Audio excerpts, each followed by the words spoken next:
श्री राधे राधे। आपका स्वागत है मेरे इस YouTube चैनल डिवाइन हिंदी कहानियों में। आज मैं आपको कार्तिक मास में सुने जाने वाले कार्तिक महात्म कथा अध्याय 29 सुनाऊंगी। राजा पृथु ने कहा, हे मुनि श्रेष्ठ, आपने कलह द्वारा मुक्ति पाए जाने का वृतांत मुझसे कहा, जिसे मैंने ध्यान पूर्वक सुना। हे नारद जी, यह काम उन दो नदियों के प्रभाव से हुआ था। कृपया यह मुझे बताने की कृपा कीजिए।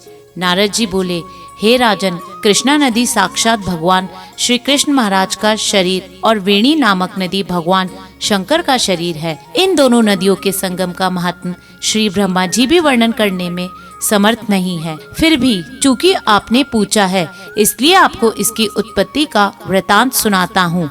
ध्यान पूर्वक सुनो। चाक्षु मानवंतर के आरंभ में ब्रह्मा जी ने साहा पर्वत के शिखर पर यज्ञ करने का निश्चय किया। वह भगवान विष्णु, भगवान शंकर तथा समस्त देवताओं सहित यज्ञ की सामग्री लेकर उस पर्वत के शिखर पर गए। महर्षि भृगु आदि ऋषियों ने ब्रह्म मुहूर्त में उन्हें दीक्षा देने का विचार किया। तत्पश्चात भगवान विष्णु ने ब्रह्मा जी की भार्या बुलवाया। वह बड़ी धीमी गति से आ रही थी। इस बीच में भृगु जी ने भगवान विष्णु से पूछा, हे प्रभु, आपने त्वरा को शीघ्रता से बुलाया था, वह क्यों नहीं आई? ब्रह्म मुहूर्त निकला जा रहा है। इस पर भगवान विष्णु बोले, यदि त्वरा यथा समय यहाँ नहीं आती है तो आप गायत्री को ही स्त्री मानकर दीक्षा विधान कर दीजिएगा। क्या गायत्री पुण्य कर्मों में ब्रह्मा जी की स्त्री नहीं हो सकती? नारद जी ने कहा, हे राजन, भगवान विष्णु की इस बात का समर्थन भगवान शंकर जी ने भी किया।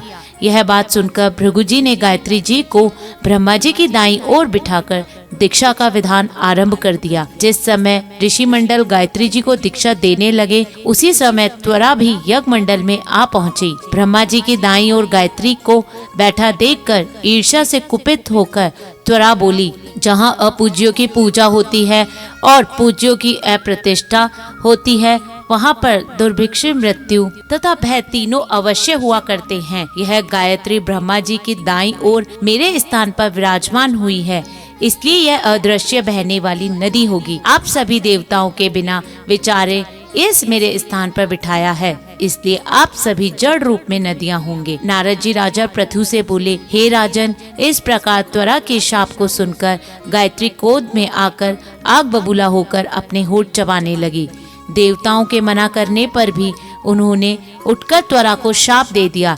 गायत्री बोली, त्वरा, जिस प्रकार ब्रह्मा जी तुम्हारे पति हैं, उसी प्रकार मेरे भी पति है। तुम व्यर्थ ही शाप दे दिया, इसलिए तुम भी नदी हो जाओ। तब देवताओं में खलबली मच गई। सभी देवता त्वरा को साष्टांग प्रणाम करके बोले, हे देवी, तुमने ब्रह्मा आदि समस्त देवताओं को जो शाप दिया है वह उचित नहीं है, क्योंकि यदि हम सब जड़ रूप नदियां हो जाएंगे तो फिर निश्चय ही यह तीनों लोक नहीं बच पाएगा।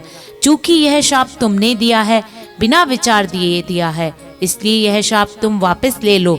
त्वरा बोली, हे देवगण, आपके द्वारा यज्ञ में आरंभ में गणेश पूजन न किए जाने के कारण ही यह विघ्न उत्पन्न हुआ है। मेरा यह शाप कदापि खाली नहीं जा सकता, इसलिए आप सभी अपने अंगों से जड़भूत होकर अश्वमेघ नदियां बनोगे। हम दोनों सौतने होते हुए भी अपने अपने वंशों पश्चिम में बहने वाली नदियां बनेगी। नारद जी राजा पृथु से बोले, हे राजन, त्वरा के यह वचन सुनकर भगवान विष्णु, शंकर आदि सभी देवता अपने अपने अंशों से नदियां बन गए। भगवान विष्णु के अंश से कृष्णा, भगवान शंकर के अंश से वेणी तथा ब्रह्मा जी के अंश से कुकुटमती नामक नदियां उत्पन्न हुई। समस्त देवताओं ने अपने अपने अंशों को जड़ बनाकर वहीं साहा पर्वत पर फेंक दिया। फिर उनके अंश पृथक पृथक नदियों के रूप में बहने लगे और देवताओं के अंशों से सहस्त्रों की संख्या में पश्चिम की ओर बहने वाली नदियां उत्पन्न हो गई। गायत्री और त्वरा दोनों पश्चिम की ओर बहने वाली नदियां होकर एक साथ बहने लगी। उन दोनों का नाम सावित्री पड़ा। ब्रह्मा जी ने यज्ञ स्थान पर भगवान विष्णु तथा भगवान शंकर की स्थापना की। दोनों देवता महाबल तथा अतिबल के नाम से प्रसिद्ध हुए। हे राजन, कृष्ण और वेणी नदी की उत्पत्ति का यह वर्णन जो भी मनुष्य सुनेगा या सुनाएगा, उसे नदियों के दर्शन और स्नान का फल प्राप्त होगा। धन्यवाद। अगर आपको मेरा यह अध्याय पसंद आए तो कमेंट बॉक्स में कमेंट जरूर करें और मेरे इस चैनल को लाइक, सब्सक्राइब तथा शेयर करना ना भूलें। श्री राधे राधे।